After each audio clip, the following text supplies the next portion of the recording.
अस्सलाम वालेकुम। वालेकुम अस्सलाम मैम। मैम कैसी हैं? अल्हम्दुलिल्लाह, आप सुनाओ ठीक ठाक हो? मैं ठीक हूँ, आप कैसी हैं? अल्हम्दुलिल्लाह बिल्कुल ठीक ठाक। अच्छा जी, हम शुरू करते हैं टोटल्स लेक्चर। आज जो हमने एक्सपेरिमेंट करना है वो है एड्सॉर्प्शन प्रोसेस को स्टडी कर मैम आज कैसे। रहने दें। जी, आज मैं आई हूँ, बस आज रहने कोई दें। बात नहीं, मैं लेक्चर रिकॉर्ड करके अपलोड कर दूंगी ना, फिर जैसे वो उठेंगे तो देख लेंगे जिसने देखना होगा, ठीक है ना। ये तो फिर आपके जो है ना 1 फरवरी से फिजिकल क्लासेस शुरू होनी है, प्रैक्टिकल ये परफॉर्म भी करेंगे और फिर आपके एग्जाम्स होने हैं, ठीक है ना। 2 क्रेडिट का कोर्स है, 40 मार्क्स से आपका पेपर होना है। तो ऐसे थोड़ी है कि हमने 3 4 1 आज के एक्सपेरिमेंट हम कर लेते हैं। आपने भी अगर सुनना है तो वेल एंड गुड, नहीं सुनना तो फिर आप उसको मैं लेक्चर को अपलोड कर दूंगी, ठीक है। जब भी आप फारिग हो तो आप सुन, नहीं, मैं सुन लेती हूँ। ठीक है चलें ठीक जी। है। ये है कि हमने एड्सॉर्प्शन प्रोसेस को स्टडी करना है, लैंग्वेज और फ्रेंडली एड्सॉर्प्शन आइसोथर्म को यूज करके। एड्सॉर्प्शन प्रोसेस क्या होता है, ये कहाँ पे काम आता है? तो एड्सॉर्प्शन प्रोसेस बेसिकली जब आप इसको नॉर्मली जो हम एवरीडे लाइफ हम देखते हैं, तो ये हमारे पास नॉर्मली हम इसको वेस्ट वाटर ट्रीटमेंट में यूज करते हैं कि जो हमारे पास अफ्लुएंट आते हैं इंडस्ट्रीज के, उसके अंदर बहुत सारे ऑर्गेनिक और इनऑर्गेनिक केमिकल्स जो हैं वो शामिल होते हैं।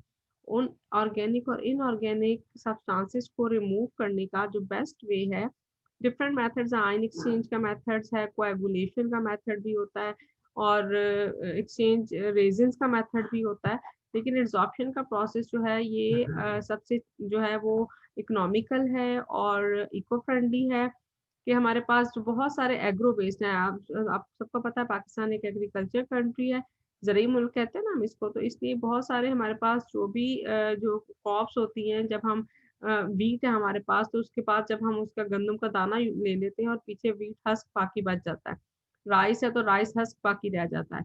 जो हमारे पास शुगर कैन है तो हम उसकी शुगर एक्सट्रैक्ट करने के बाद पीछे हमारे पास जो उसका बिगास रह जाता है, ठीक है ना, उसको फोक कहते हैं हम। तो उन सब को हम यूज कर सकते हैं इन अ वैल्यू एडिशन प्रोडक्ट में। वो जो वैल्यू एडिशन प्रोडक्ट है उसको हम क्या कहते हैं कि एड्सॉर्बेंट के तौर पे काम करता है। वो कैसे काम करता है? वो एक एड्सॉर्बेंट के तौर पे काम करता है। इट इज डिफरेंट फ्रॉम, इसको हम एब्जॉर्प्शन, दो टर्म्स हैं, एक एड्सॉर्प्शन और एक एब्जॉर्प्शन। जब वो कहता है किसी जब कोई सोल्यूट, वो जो सोल्यूट उसने क्या कहा है, वो ऑर्गेनिक या इनऑर्गेनिक सब्सटेंस जिसको कि हम यूज कर रहे हैं रिमूव करने के लिए फ्रॉम द वाटर, उसको उसने क्या कहा कि उसको हम एड्सॉर्बेट कहते हैं, कि जिसको हमने रिमूव करना है फ्रॉम दैट मटेरियल, उसको हम एड्सॉर्बेट कहेंगे।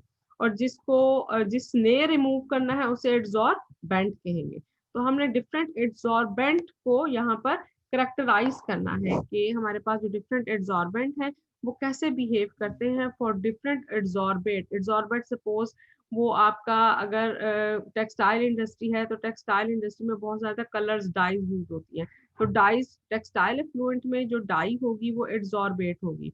और अगर कोई माइनिंग किसी जगह पर हो रही है तो माइनिंग में बहुत ज्यादा मेटल्स होंगी, तो वहां पे वो मेटल यूरेनियम की, जिस तरह से पाकिस्तान एक एटमी मुल्क है तो हमारे पास यूरेनियम की माइनिंग होती है। यूरेनियम की माइनिंग में हमारे पास जो वहां पर वाटर रिसोर्सेज होंगे उसमें क्या किसकी कंटेमिनेशन होगी? यूरेनियम की होगी।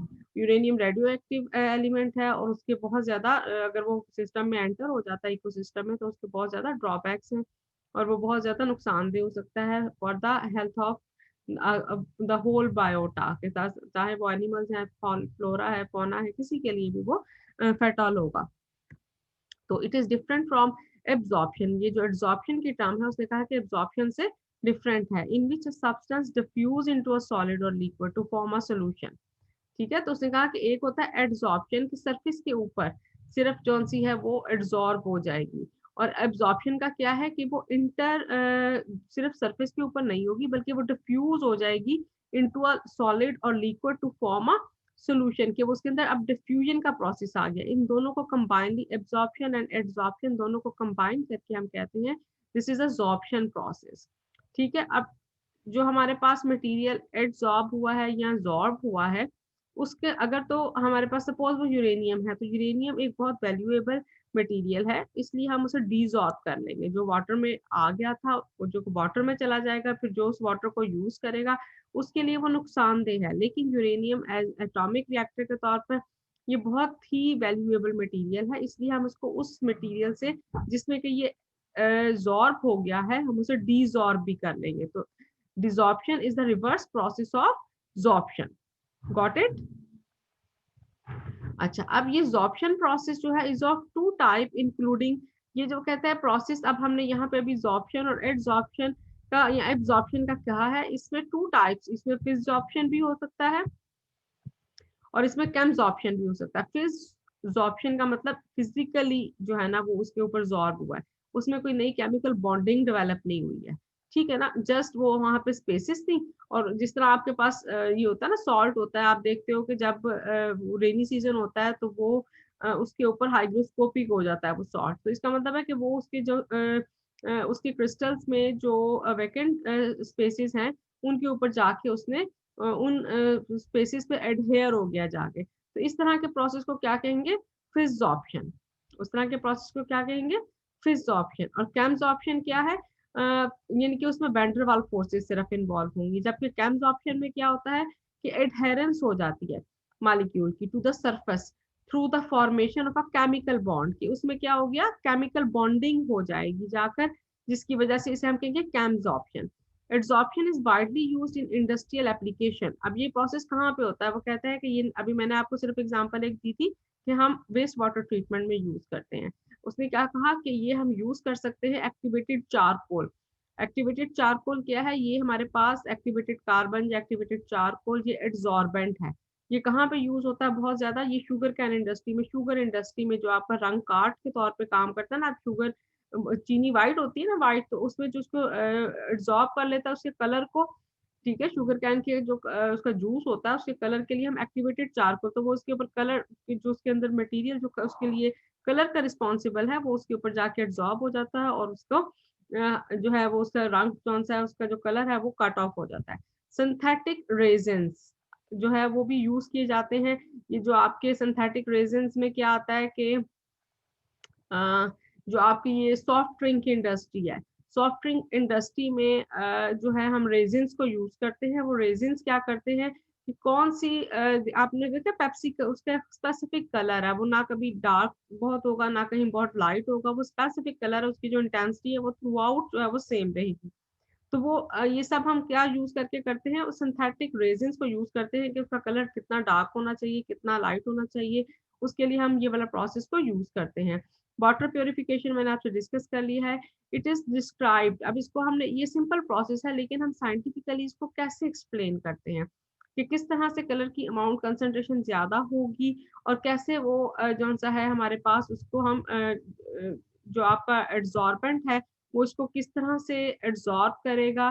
कि हमारे पास देखिए अगर हम वेस्ट वाटर ट्रीट कर रहे हैं तो अब हमें क्या चाहिए, हमें उसका कलर को रिमूव करना है। कोई भी टेक्सटाइल इंडस्ट्री है जो वो वाटर छोड़ेगी वाटर रिसोर्सेज में, वो बहुत ज्यादा टर्बिट होगा, उसमें कोई कलर भी हो सकते हैं, तो उस कलर को अब हमने रिमूव करना है। वहां पे हम एक्टिवेटेड कार्बन यूज करेंगे या हम कोई भी एड्सॉर्बेंट डिफरेंट टाइप्स के यूज करेंगे, क्या करने के लिए, उसके कलर को कट ऑफ करने के लिए, ताकि उसकी टर्बिडिटी खत्म हो और उसका कलर कौन सा है वो जो है वो डीकलराइज हो जाए, ताकि वो जो आपका देखिए अगर वो कलर्ड होगा तो उस नहर में, उस स्ट्रीम में क्या होगा कि वो जो नीचे उसमें फ्लोरा और फ्योना है उन तक वो सनलाइट नहीं पहुंचेगी, जिसकी वजह से फिर वो इकोसिस्टम में वो डिस्टर्ब करेगा। और जब वो इकोसिस्टम डिस्टर्ब होगा तो नॉर्मली लॉजिकली वो सारा जो है वो ह्यूमन हेल्थ पे भी इफेक्ट पड़ेगा। हमें पीने को पानी नहीं मिलेगा, बकरियां जानवरों को पानी नहीं मिलेगा प्रॉपर, या वो पिएंगे गंदा पानी तो वो जाके ये सारे मेटल्स और ऑर्गेनिक जो कि हमारे इनटेक हो जाएगा तो उसकी डिग्रेडेशन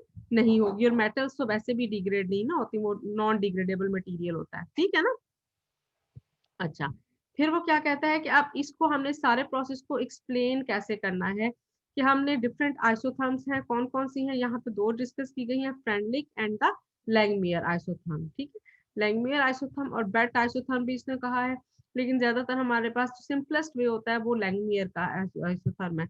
लैंगमियर आइसोथर्म ये कहता है कि सिंपलेस्ट है, वो कहता है हम किसी भी एड्सॉर्बेंट को, ये क्यों आइसोथर्म यूज करते हैं, करेक्टराइज करना है हमने, किसको करेक्टराइज करना है, एड्सॉर्बेंट को।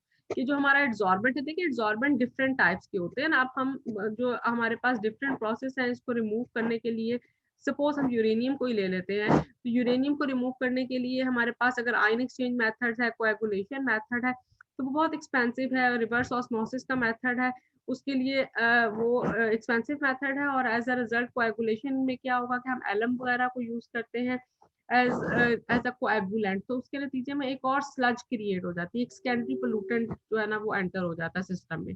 तो इसलिए इसमें क्या है कि हम एग्रो वेस्ट ही यूज कर रहे हैं। एग्रो, ये एक्टिवेटेड कार्बन या एक्टिवेटेड चारकोल कहा है, ये भी कैसे बनती है, आपके पास जो भी एग्रो वेस्ट है, आप इसको 900 डिग्री सेंटीग्रेड तक जब इसको हीट अप कर देते हो तो सारी ऑर्गेनिक उसमें से रिमूव हो जाती है, और जो पीछे मटेरियल बनता है उसको हम कहते हैं this is the activated charcoal. ठीक है ना।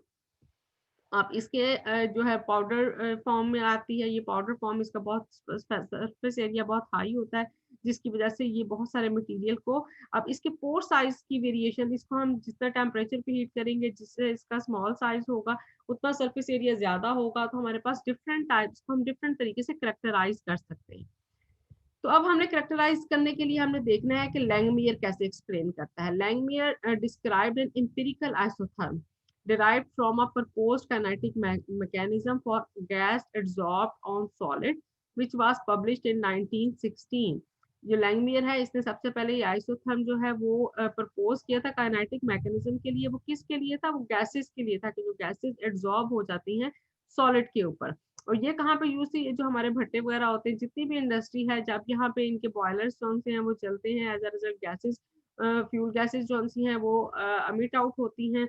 वो अगर पूरी की पूरी हमने, जिस तरह हम लोगों हमारे यहाँ जो चूंकि इन्वायरमेंटल एजुकेशन बहुत वीक है, तो जो इंडस्ट्री लगती है ना वो वेस्ट वाटर ट्रीटमेंट के लिए कोई जो है वो करती है अरेंजमेंट्स, और इसी तरह से जिस तरह आजकल चल रहा है कि हम ये भट्टों वालों का भी गवर्नमेंट ने कहा है ना कि आप लोग कौन से हैं वो इसके लिए अरेंजमेंट करें, इसमें न्यू टेक्नोलॉजी ऐड करें कि जो डायरेक्ट हुआ है वो बाहर ना जाए, बल्कि वो जिगजैग टेक्नोलॉजी के थ्रू वो जितना जो है वो जिगजैग में होगा वो उतना ही टाइम लगेगा, और जितने उसके अंदर कंटेमिनेटेड मटेरियल है वो एब्जॉर्ब होते जाएंगे उसके उसमें उस टेक्नोलॉजी में। तो वो इसी तरह की स्टडी के लिए लैंगमियर ने 1960 में ये इक्वेशन डिराइव की थी, और इसका हाइपोथेसिस 4 बेसिस पे था। उसने कहा कि जो भी सरफेस जिस पे की एब्जॉर्प्शन होनी है वो यूनिफॉर्म है, ठीक है, और जितनी भी उसके अंदर साइड्स हैं वो सब इक्वल है। तो ये जो एक्टिवेटेड कार्बन है उसमें उसने कहा कि हम सपोज करेंगे कि ये एक सरफेस है, और इसमें जितनी भी साइड्स है वो सब इक्वल है, कोई उसमें कोई ये नहीं कि छोटी है कोई बड़ी है।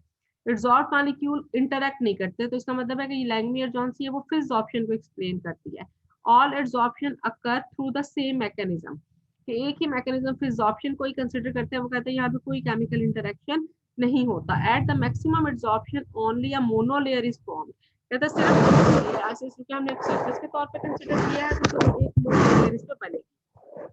Molecules of absorbent do not deposit on another, वो कहते हैं एक दूसरे के ऊपर इनकी डेपोजिशन नहीं होगी। तो ये सारी उसकी हाइपोथेसिस थी जिस बेस पर उसने ये इक्वेशन डिराइव की। वो सिर्फ कहता है कि जो सरफेस जो मॉलिक्यूल्स हैं वो उस सरफेस के ऊपर एक मोनोलेयर बनाएंगे।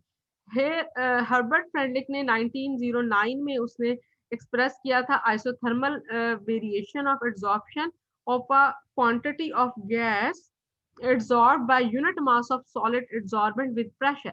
उसने क्या कहा था कि उसने इस एनालिसिस किया था कि गैस को जब हम प्रेशर पे वेरी करते हैं तो जो उसके ऊपर एब्जॉर्प्शन की क्वांटिटी है वो वेरी करती है। उसने कहा कि इसका मतलब है कि ये जो प्रोसेस है ये होमोजीनस नहीं है, जैसा कि लैंगमियर ने कहा था। उसने कहा था कि ये एक हेट्रोजीनस प्रोसेस है जिसमें ना सिर्फ उसके ऊपर एक मोनोलेयर, और सिर्फ मोनोलेयर भी नहीं, ये मल्टी लेयर प्रोसेस है कि उसके अंदर भी जाकर उसमें पोर साइज वेरी भी कर सकता है। उसने तो कहा था कि इक्वल साइड्स है, तो उसने कहा कि नहीं ये मल्टी लेयर होगा और ये हेट्रोजीनस होगा, जरूरी नहीं कि सारे के सारे फिजिकल बॉन्ड बने, यहाँ पे केमिकल बॉन्डिंग भी पॉसिबल है। Got it. तो इस तरह से ये फ्रेंडलिक और जो लैंगमियर है, ये दो हमारे पास इक्वेशंस इन्होंने डिराइव की हुई थी। लैंगमियर की इक्वेशन कहती है C over Q E is equal 1 over X M multiply K L plus C over X M. अब क्यू ई क्या है, QE है ये इस किसी भी मटेरियल की एब्जॉर्प्शन एफिशिएंसी, कि कोई अगर मेरे पास राइस हस्क है, जैसे यहाँ पे इसने एक्टिवेटेड चारकोल यूज किया ना, तो मेरे पास कोई भी मटेरियल जो कि कोई क्ले भी है, आजकल क्ले भी बहुत अच्छा एब्जॉर्बर है वो कंसिडर किया जा रहा है। तो हर मटेरियल का जो पोर साइज है, जो उसका पाउडर साइज है, उसके वो डिफरेंट होता है। तो वो कहता है कि क्यू जो है वो क्या है, material is the material absorbed milligram पर ग्राम, के सपोज उसके अंदर 1 ग्राम अगर मैं चारकोल लेती हूँ तो उसके अंदर कितने मिलीग्राम यूरेनियम जौन सा है वो जॉर्ब हो सकता है। क्यूई इसकी जॉर्प्शन एफिशिएंसी है उस मटेरियल की, जॉर्बेंट की, एडजॉर्बेंट की या जॉर्बेंट का वर्ड दोनों यूज कर सकते हैं अगर हम फ्रेंडली के सिस्टम को डिस्कस कर रहे हैं, और अगर हम फ्रेंडली लैंग्वेज को कर रहे हैं तो हम सिर्फ इसको क्या कहेंगे, एडजॉर्बेंट। और सीई क्या है, CE is the equilibrium concentration of the material in solution, कि मेरे पास जो सॉल्यूशन दिया गया था उस सॉल्यूशन में कितनी, जब मैंने उसके साथ ट्रीट किया है उसको मैंने 1 घंटे इंटरेक्शन होने दिया है, तो पहले मेरे पास उसमें मैंने सपोज 10 जो है वो नॉर्मल सॉल्यूशन लिया था, 10 या मिलीग्राम पर लीटर पीपीएम का सॉल्यूशन लिया था यूरेनियम का। तो 1 घंटे के बाद मैं चेक करूंगी तो अब देखिए उसमें अंदर कितने कंसंट्रेशन है, सपोज उसके अंदर कंसंट्रेशन अब जो है वो 6 है, 6 तो यहाँ पे 6 आ जाएगा, ठीक है ना, इज इक्वल 1/xm। xm क्या है, maximum theoretical adsorption capacity of adsorbent. ये मैक्सिमम जो है वो कैपेसिटी है आपके पास एड्सॉर्बेंट की, जो कि थ्योरेटिकली कैलकुलेटेड है, ये आपने थ्योरेटिकली कैलकुलेट करनी है 1/xm, ठीक है। Theoretical adsorption capacity of adsorbent K L is the Langmuir constant, 1/kl क्या है, Langmuir constant, and K and N ये सीई फिर हमारे पास वही कंसंट्रेशन है, और एक्सएमपी हमारे पास क्या है, थ्योरेटिकल एड्सॉर्प्शन कैपेसिटी, ठीक है। तो ये जो आपके पास 1/xm CE/xm है, जब आप इसका प्लॉट करते हो इसमें, इसका जब आप ये वैल्यू जब आपके पास आ जाएंगी, आप एक ग्राफ प्लॉट करोगे, ठीक है ना, ये सीई की वैल्यू जो आपके पास डिफरेंट वैल्यूज आई हैं, आपने 10 20 50 40 60 80 पर आपने देखा कि आपके पास सीई ओवर क्यूई की क्या वैल्यू आती है, क्यूई वैल्यू आप कैलकुलेट कर लोगे ना, फिर इसको कैलकुलेट करोगे तो आपके पास ये एक ग्राफ आ जाएगा। इस ग्राफ से आप ये क्या करोगे, आपके पास ये एक इक्वेशन जो है वो जो एक्सेल में आप इसको देख सकते हो, जब आप ये ड्रॉ करोगे तो ये आपके पास एक इक्वेशन आ जाएगी। ये इक्वेशन कौन सी है, ये आपके पास इसका क्या होता है, इंटरसेप्ट होता है, ये क्या है, इंटरसेप्ट है, और ये आपके पास क्या है, ये आपके पास स्लोप की वैल्यू है, ये क्या आपके पास आ जाती है, स्लोप की वैल्यू आ जाती है, जिस तरह जिसकी बेस पर आप इसको फिर किसी भी ग्राफ को जो आपने यूवी विजिबल में भी देखा है, आप उसके फिर फर्दर थ्योरेटिकल बेसिस पे कैलकुलेशंस कर सकते हैं। गॉट इट, यहाँ तक क्लियर हो गया।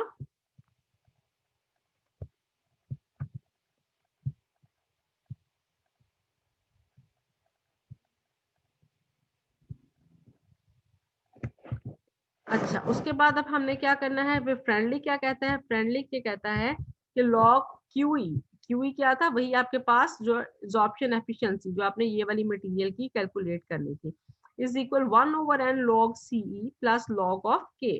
तो वन यहाँ पे फ्रेंडली में क्या कांस्टेंट है, के is the measure of degree of strength of absorption, कि जो आपके पास यहाँ पे इंटरसेप्ट की वैल्यू आएगी वो आपको क्या दे देगी, वो इंटरसेप्ट की वैल्यू आपको फ्रेंडली कांस्टेंट दे देगी। और जो लॉग सी है वो आपके पास सी किस कंसंट्रेशन पे आपने एनालिसिस को कैरी ऑन किया है, और decrease with increasing adsorbate concentration, while 1/n is used as indication of whether adsorption remain constant, ठीक है, और decreases with increasing adsorbate concentration, के डिफरेंट कंसंट्रेशन पे जब हमने किया तो क्या वो हमारे पास डिफरेंट वैल्यूज आती है या नहीं आती।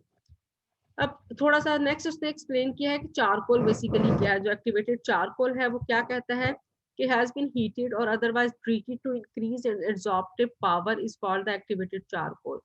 जब हम चारकोल को हीट करते हैं उसकी पावर को इंक्रीज करने के लिए तो उसे हम एक्टिवेटेड चारकोल या एक्टिवेटेड कार्बन कहते हैं। ये किस तरह प्रोड्यूस होती है, फ्रॉम डिफरेंट कार्बोनेशियस मटेरियल से, नट शेल से, कोकोनट हस्क से, वुड से, क्वायर से, peat, coal, lignite, petroleum pitch etcetera. Activated form is present in three main physical carbon forms. Including granular, powder, pellet के ये जो एक्टिवेटेड फॉर्म है इसकी, वो तीन तरह से हम इसके ग्रैनुअल्स भी हमारे पास आते हैं, पाउडर फॉर्म में भी और पैलेट में भी आती है। Activated carbon is produced by other physical activation और chemical activation. Activated carbon are also known as activated coal, activated charcoal. It's a material exceptionally high, coat in about 260 metre square, जो सा है ना high surface area. Just 1 gram of activated carbon का जो surface area है वो 500 metre square है, ठीक है. और 500 मीटर स्क्वायर फॉर कंपैरिजन तो कहता है कि a tennis court is about 260 metre square. एक जो टेनिस कोर्ट है अगर आप उसको लेते हो तो वो कौन सा है, उसके अंदर उसके ऊपर कितनी चीज कौन सी है टेनिस कोर्ट की, उसका कितना तकरीबन एरिया होता है, 260 मीटर स्क्वायर होता है. और एक्टिवेटेड का अगर हम 1 ग्राम लेते हैं तो उसका जो सा 1 ग्राम के अंदर 500 मीटर स्क्वायर का एरिया उसमें, कि उसमें इतनी चीज जो एब्जॉर्ब हो सकती है. Activated carbon has wide number of application, medicine में, फार्मेसी में, फूड प्रोडक्शन में, मिलिट्री में यूज होती है. In pharmacy activated carbon is used as an emergency decontaminant in the gastrointestinal tract to remove any toxic drug or chemical. कि हम इसे intake करेंगे तो हमारे जो टॉक्सिक केमिकल हमारे अंदर इनहेल हो गया है वो हम उसको एब्जॉर्प्शन की वजह से ही वो उसमें से रिमूव कर सकते हैं. In physical activation the source material is converted into activated carbon by a combination of two steps process called the carbonization and activation या oxidation भी हम इसको कहते हैं. फिजिकल एक्टिवेशन में क्या होता है, सोर्स जिसको हमने एक्टिवेटेड कार्बन में चेंज करना है वो हम किस तरह से करते हैं, हम उसकी दो प्रोसेस का कॉम्बिनेशन है. पहले को हम क्या कहते हैं, कार्बोनाइजेशन, और फिर हम उसकी एक्टिवेशन. कार्बोनाइजेशन में हम क्या करेंगे कि इन कार्बोनाइजेशन सोर्स मटेरियल को हम पायरोलाइज करते हैं 600 से 900 डिग्री सेंटीग्रेड नाइट्रोजन या ऑर्गन की प्रेजेंस में. इन सेकंड स्टेप एक्टिवेशन या ऑक्सीडेशन में हम क्या करेंगे, वो जो कार्बोनाइज्ड मटेरियल है उसको फिर हम हीट अप करेंगे 600 से 1200 centigrade in the presence of oxygen और steam to provide oxidising atmosphere. Got it. पहले दो प्रोसेस हो गए, पहले हमने कार्बोनेशियस मटेरियल में हमने उसको एक्टिवेट करना है, तो उसके बाद फिर हमने उसको ऑक्सीडाइज करना है. पहले हम उसे इनर्ट एनवायरनमेंट देंगे और फिर हम उसे गैसियस एनवायरनमेंट देंगे. Chemical activation can be carried out in the presence of N acid. Acid कौन सा है, फास्फोरिक एसिड या स्ट्रॉन्ग बेस, पोटाशियम हाइड्रोक्साइड या सोडियम हाइड्रोक्साइड. केमिकल एक्टिवेशन के लिए हम क्या काम करते हैं कि हम उसे एसिड के साथ ट्रीट करते हैं, फास्फोरिक एसिड या स्ट्रॉन्ग बेस के साथ और या किसी सॉल्ट के साथ. Then the source material is carbonised, फिर उसकी कैल्सिनेशन करते हैं 450 से 900 डिग्री सेंटीग्रेड पर. In this activation process the carbonisation या activation steps occur simultaneously. Chemical activation is favored over physical activation as the lower temperature and shorter time. Chemical activation में क्या होता है कि हम फिजिकल में जिस तरह भी हमें इसमें कुछ आवर्स लगेंगे, तो केमिकल एक्टिवेशन में वो क्या कहता है कि हम उसे या इसमें आजकल केमिकल एक्टिवेशन में हमें उसमें सोडियम हाइड्रोक्साइड, पोटाशियम हाइड्रोक्साइड या सॉल्ट ऐड करना पड़ेगा. तो हम क्या करेंगे, हम इसकी बजाय आजकल ये सोनिकेशन का, माइक्रोवेव ओवन का, इसे हम ग्रीनर एक्टिवेशन प्रोसेस कहते हैं, हम उसके साथ उसको ट्रीट कराते हैं जिसकी वजह से टेम्परेचर टाइम जो है वो मिनट्स और सेकंड्स में कन्वर्ट हो गया. तो activated carbon is used as an adsorbent for the adsorption of many organic and inorganic compounds. तो ये इंट्रोडक्शन हो गया कि आपके पास जो एडसॉर्बेंट है वो कैसा है. यहाँ पे एक्टिवेटेड कार्बन का सिर्फ एक जिक्र किया गया है, ये एक्टिवेटेड कार्बन कैसे बनती है, बेसिकली ये क्या होती है, ये सब इसमें आपको जौन सा है वो क्लियर कर दिया गया. Got it. किसी ने कुछ इसमें से कुछ पूछना है तो वो पूछ ले.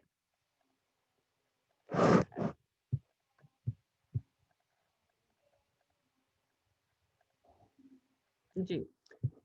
नेक्स्ट फिर अब हमारे पास आ जाता है कि हमने इस प्रोसेस को परफॉर्म कैसे करना है. आपके पास जो दिया गया है वो एडसॉर्बेंट क्या है, एक्टिवेटेड चारकोल.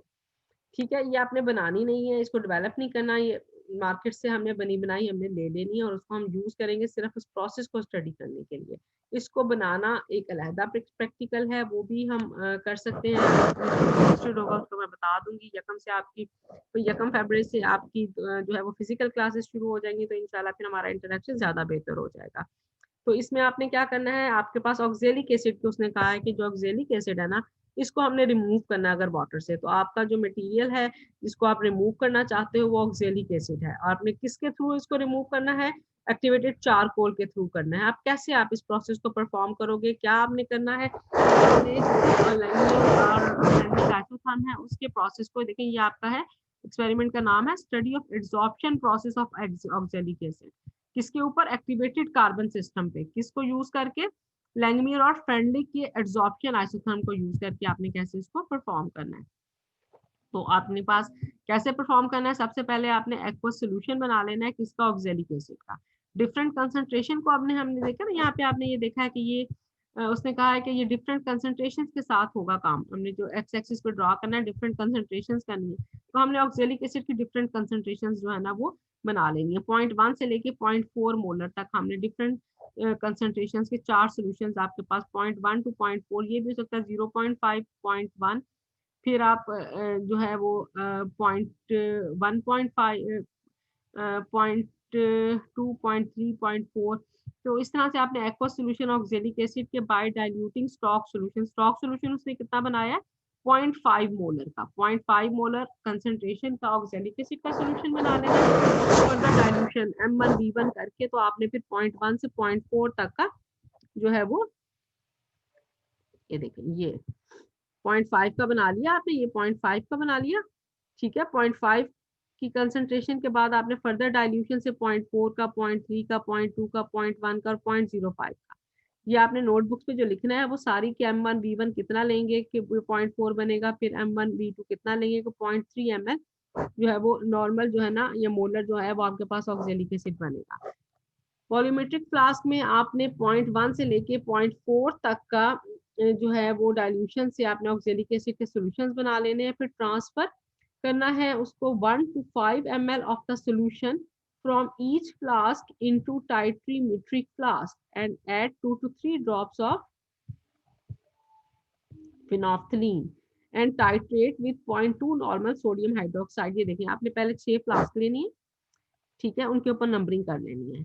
फिर आपने 0.5 मोलर जो है वो स्टॉक सोल्यूशन जौन सा है वो ऐड कर देना है। अब वो कितने ml, उसने कहा 0.5 मोलर, ये उसने बनाया हुआ है बेसिकली ना। 0.5 मोलर वो कहता है कि आपने एक सोल्यूशन लेकर 10 ml इसमें डाल दिया, इसमें 20 ml, 30 ml, 40, 60, 80 और 100 ml। ये आपने उसने कहा कि ऑक्सैलिक एसिड कितने मोलर है? ये 0.5 मोलर।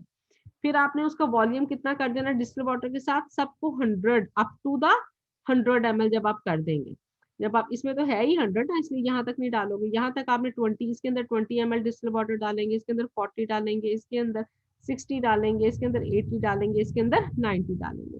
तो अब आपके पास जब आप इसकी कंसंट्रेशन, वो कहता है कि अब आपके पास जो कंसंट्रेशन बन जाएंगी, ये बेसिकली वही कैलकुलेशन M1V1 किया हुआ है यहाँ पे जो मैंने आपको कहा था। तो अब ये कंसंट्रेशन 0.05 की है, ये 0.1 की है, ये 0.2 है, 0.3 है, 0.4 है और ये 0.5 मोलर ऑक्सैलिक एसिड की जो कंसंट्रेशन की 6 फ्लास्क हैं।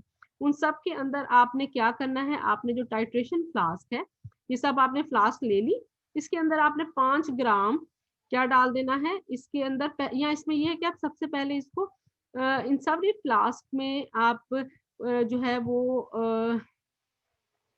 2 to 3 ड्रॉप्स फिनोफ्थलीन के डाल लेंगे, ठीक है ना। 2 to 3 drops of phenolphthalein. Transfer 1 to 5 ml of the solution from each flask into titrimetric flask and add 2 to 3 drops of phenolphthalein। कि आप बल्कि 5 ml ही आप इसमें से टाइट्रेशन के लिए हर फ्लास्क में से 5-5 ml आप इसमें इसे वो ले लें, और यहाँ पे आपने उसमें 2 to 3 ड्रॉप्स आपने फिनोफ्थलीन के डाले, और फिर आपने इसको 0.2 नॉर्मल सोडियम हाइड्रोक्साइड के सोल्यूशन के साथ ट्रीट कर लिया। तो calculate the actual initial concentration of oxalic acid in all six flasks and mention in the table। अब वो कहता है कि आप देखें कि ये सपोज उसने कहा tight volume required for type, जो आपका सोडियम हाइड्रोक्साइड है उसके लिए आपको 5 ml चाहिए, 5 ml चाहिए, 5 ml, जितना भी आपके पास आएगी ना कंसंट्रेशन वो आप यहाँ पे लिख लोगे। सोडियम हाइड्रोक्साइड कितना जो है वो टाइट्रेशन के लिए आपको यूज किया है, वो यहाँ पर आपके पास वैल्यूज आ जाएंगी। यहाँ पे वॉल्यूम रिक्वायर्ड, यहाँ पे सोडियम हाइड्रोक्साइड मेंशन कर दें ताकि क्लियर हो जाए। Volume of sodium hydroxide required for titration, वो ये वैल्यूज आ गई आपके पास। तो आपके पास जो इसको जब आप कैलकुलेट कर लोगे तो आपके पास क्या आ जाएगा, इनिशियल कंसंट्रेशन, जो कि इक्वली इसके इक्वली आएंगी, ठीक है ना। ये थोड़ा सा ऊपर नीचे फर्क होगा, ये हमारे पास थ्योरेटिकल कैलकुलेटेड थी और ये आपके पास क्या है, एक्सपेरिमेंटली कैलकुलेटेड आ जाएंगी। Initial oxalic acid value in the 6 flask, फिर आप उसको एक्सपेरिमेंटली भी मेंशन कर सकते हो कितना फर्क आया, ये आपको शो करेगा आपके वर्क की प्रिसीजन और एक्यूरेसी को। अच्छा, अब आपने क्या करना है कि आपने इसमें से यही जो आपने 100 ml वाली बनाया हुआ है ना बॉटल्स, इनमें से 50 ml ऑक्जेलिक एसिड का जो डिफरेंट कंसंट्रेशन की जो 6 फ्लास्क हैं, इसमें से आपने एक नई फ्लास्क लेके सब 6 की 6 उसमें 50 ml ऑक्जेलिक एसिड का सोल्यूशन, यही इसी में से जो 100 ml वाला था 50 ml आप फ्लास्क में डाल लोगे। ठीक है, उसको फिर आपने उसके अंदर 5 ग्राम एक्टिवेटेड चारकोल भी डाल देनी है और उसको 30 मिनट के लिए आपने स्ट्रेट करना है, शेक करना है या विगोरसली उसको स्टैंड भी किया जा सकता है। ये डिफरेंट कंडीशंस होती हैं, लेकिन यहाँ पे जस्ट दिखा है कि आपने उसको शेक करना है 30 मिनट के लिए शेकर पे लगा के। और फिर आपने साथ एक ब्लैंक भी रन करना है। ब्लैंक में क्या होगा कि हर फ्लास्क के साथ या आपके पास क्या होगा कि उसमें जो होगा वो एक्टिवेटेड कार्बन नहीं होगा, ठीक है ना, उसमें एक्टिवेटेड कार्बन मौजूद नहीं होगा। Then filter solutions of all, आधे घंटे के बाद आपने इनको फिल्टर करना है और फिर जो आपके पास अब उस 50 ml जो ऑक्जेलिक एसिड जिसके अंदर चारकोल डाला था, जिसको शेक किया था, अब आपने उसको अगेन यही जो प्रोसेस है 0.2 नॉर्मल सोडियम हाइड्रोक्साइड के अगेंस्ट टाइट्रेट करेंगे आप, ठीक है ना। तो अब जो आपके पास टाइट्रेशन से वही जो आपके पास कैलकुलेशन करोगे आप, एसिड बेस्ड टाइट्रेशन है इस, तो उसमें वही आप उसकी कंसंट्रेशन आ जाएगी जो उसने पहले कैलकुलेट की थी कि कितनी कंसंट्रेशन है हर फ्लास्क में ऑक्जेलिक एसिड की। तो ये आपके पास सीई फाइनल आधे घंटे की ट्रीटमेंट के बाद जो वैल्यू आएगी वो सीई की है।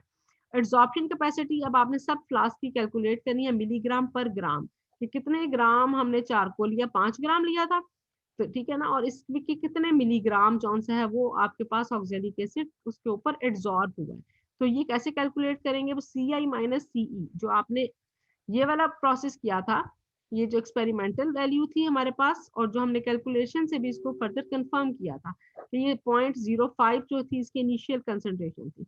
हाफ एन आवर के बाद इस फ्लास्क में जो आपके पास फाइनल कंसंट्रेशन कितनी आई है, सपोज वो आ गई 0.03, वो आप यहाँ लिख देंगे डिवाइडेड बाय कितने ml लिया था, 50 ml लिया था 1000 से इसको लीटर में कन्वर्ट करने के लिए, और वेट कितना था, 5 ग्राम था। ये कैलकुलेशन ये फार्मूला यूज करेंगे जो सी आई माइनस सीई, ये जो सी की वैल्यू है ये इसमें से माइनस करके ये फार्मूला लगाएंगे इस रो में। तो ये फार्मूला लगा के हर फ्लास्क में आपके पास क्यूई की वैल्यू आ जाएगी। क्यूई की वैल्यू क्या है, ये एड्सॉर्प्शन कैपेसिटी है आपके पास किसी भी एड्सॉर्बेंट की। मैम जी बेटा। मैम वो जो ये टेबल के अंदर आखिरी रो है, वॉल्यूम रिक्वायर्ड फॉर टाइट्रेशन, ये कौन सा वॉल्यूम है? मतलब पहले 3 में वो सेम है, 5 फिर बाद में 2 फिर 1। ये सोडियम हाइड्रोक्साइड मैंने आपसे कहा कि यहाँ लिखेंगे वॉल्यूम ऑफ सोडियम हाइड्रोक्साइड जो रिक्वायर्ड था, ठीक है ठीक है ना, जो आप ठीक है टाइट्रेशन मैम। के बाद वॉल्यूम आएगा ना वो लिखेंगे आप, ठीक है मैम। ठीक है। 0.2 मोल नॉर्मल सोडियम हाइड्रोक्साइड लिया है, कितने ml उसके यूज होंगे फिनोल्फथालीन इंडिकेटर यूज करके, वो ये वाला वॉल्यूम आपने लिखना है, ठीक है। मैम ये तो फिर इन्होंने फर्जी लिखा हुआ है ना, ये तो हाँ जी एग्जैक्ट जी नहीं जी, ये वैल्यू। फिक्टिशियस है, ये फिक्टिशियस है। ठीक है मैम। अच्छा, आगे फिर क्या आ जाएगा, अब आपके पास वही दो इक्वेशन थी। अब जो ये क्यू ई आपने कैलकुलेट किया ना, अब यहाँ पे इसी के अगेंस्ट आप एक और कॉलम बेशक बना लो और वो सीई ओवर क्यू, या एक्सेल पे आप चले जाओ कि ये हमारे पास सीई वैल्यू आई है और इसकी क्यूई की वैल्यू ये आ गई सीई ओवर, इसी के नीचे एक और कॉलम बना लो और इधर लिख दो सीई ओवर क्यूई। ये सीई ओवर क्यूई वैल्यू आ जाएगी आपके पास 6 फ्लास्क की, और उसको आपने अगेंस्ट किसके करना है, लैंगमियर में आपने सीई के अगेंस्ट प्लॉट करना है, ठीक है ना। हर फ्लास्क में जो ये सीई की वैल्यू आई है इसको एक्स एक्सिस पे रखेंगे और ये जो क्यूई ये जो थर्ड मैं कह रही हूँ इसके बाद एक और आप इसमें ऐड कर लें कॉलम सीई ओवर क्यूई, वो आप वाई एक्सिस पे रखेंगे और फिर आपके पास ये आपकी जो ये वैल्यू आएगी ये एक्स एक्सिस की आ जाएगी और नीचे सीई की वैल्यू आ जाएगी। अब इससे जब आप ये वैल्यू ड्रॉ करेंगे ग्राफ, तो आप इसके ऊपर जो है वो इक्वेशन अप्लाई करेंगे। वो इक्वेशन जब आप एक्सेल पे करोगे तो वो इक्वेशन जो है कैलकुलेट होकर आपके पास इस तरह की इक्वेशन आ जाएगी, y is equal M X plus C linear equation आपने जो है वो पढ़ी हुई होगी स्टैट्स में भी। और इसमें अब क्या होगा कि आपके पास जो ये वाली वैल्यू होती है ये इंटरसेप्ट होता है, ये इंटरसेप्ट की वैल्यू है। और ये जो 0.0069 है ये क्या है, ये आपके पास इसकी स्लोप की वैल्यू है, ठीक है ना। तो ये इक्वेशन आपको क्या बताएगी, ये इससे आपके, और ये आपके पास आर स्क्वायर है, ये आपके पास कोरिलेशन कोएफिशिएंट होता है 0.99। ये क्या बताता है कि ये दोनों जो से आपके पास पैरामीटर्स हैं, डिफरेंट फैक्टर्स हैं, क्या इनके दरमियान कोई रिलेशन मौजूद है। जितनी आर की वैल्यू 1 के क्लोज होती है उतना ही जो रिलेशन है वो स्ट्रॉन्ग होता है।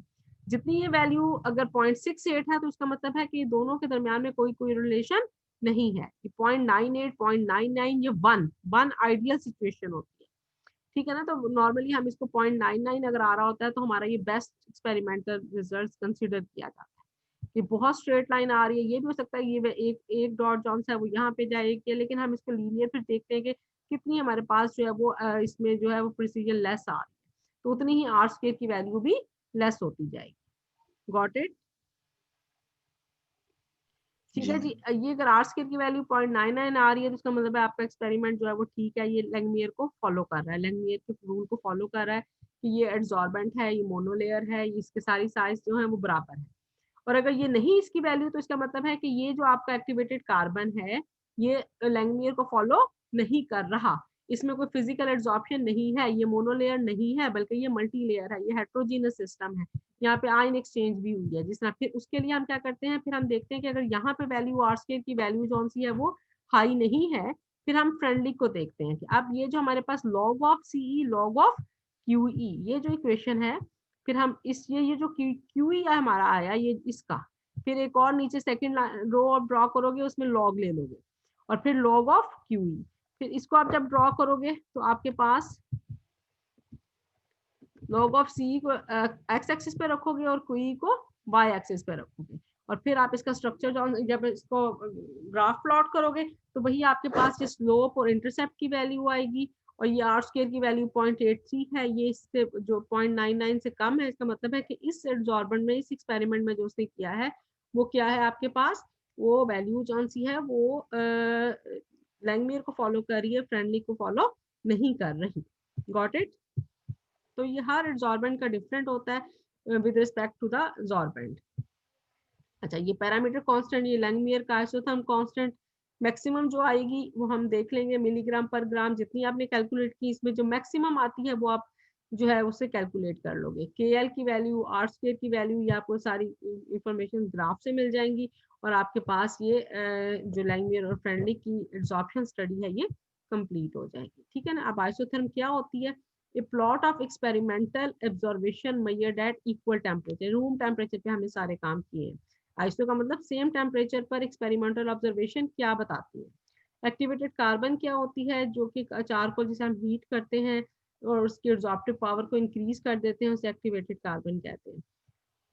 विच मटेरियल आर कॉमनली यूज्ड, हम किसको एक्टिवेटेड कार्बन बनाने के लिए यूज करते हैं, बहुत सारा एग्रो वेस्ट हम इसमें यूज कर सकते हैं। कैसे प्रोड्यूस की जाती है, by physical activation and chemical activation. Got it. जी मैम। अच्छा, अब ये काफी जो है ना ये इसमें आपको काम थोड़ा सा इसको अच्छे तरीके से पढ़ लीजिएगा, ठीक है, इसे याद कर लीजिएगा। जब आप 3 दफा पढ़ेंगे तो आपको इसकी समझ आने। पहले आपने ये किया हुआ एक्सपेरिमेंट, पहले तो नहीं किया हुआ? मैम पहले हमने किया हुआ है फिजिकल केमिस्ट्री में ना, अच्छा, तो वो यानी कि सारा फिर तो आपके लिए बहुत इजी हो गया होगा। जी मैम थोड़ा बहुत है इसकी, हाँ हाँ ना वो। अच्छा ठीक है, चले फिर इसमें ये प्लस माइनस करने के लिए ये है कि आप ना इसको क्या करें कि आपने इसमें ऐड करना है कि एक्टिवेटेड कार्बन के जो है वो एक एक मेथड, फिजिकल मेथड जिस तरह से बन और एक केमिकल मेथड, ठीक है। ठीक है। सर्च करके कि ठीक है मैम। एक्टिवेटेड कार्बन जो है वो फिजिकली एंड केमिकली, वो भी आप इसमें नोट डाउन करें। ठीक है मैम। मैम अगर वो हमें पता चल गया तो कर लेंगे, नहीं तो फिर आपसे पूछ लेंगे वो। हाँ, वो मुझसे पूछने वाला तो कोई मसला नहीं है, लेकिन वो उसमें कोई मुश्किल नहीं है। मैंने भी जिस तरह बताया है कि फिजिकल में तो ये है कि जस्ट हम उसे हीट करेंगे, तो केमिकल में मैंने भी आपको बता दिया है कि हम उसको जो है वो आजकल बहुत सारे नैनो पार्टिकल्स बन रहे हैं तो मेटल ऑक्साइड के साथ ट्रीट कर सकते हैं, ठीक है ना, जी जो नोबल मेटल है उसके ऑक्साइड के साथ ट्रीट कर सकते हैं हम, उसे माइक्रोवेव के साथ या सोनिकेटर के साथ भी ट्रीट कर सकते हैं। ठीक है, ठीक है मैम। चल मैम दूसरा इसकी पीडीएफ और वो लिंक सेंड कर देना ग्रुप में।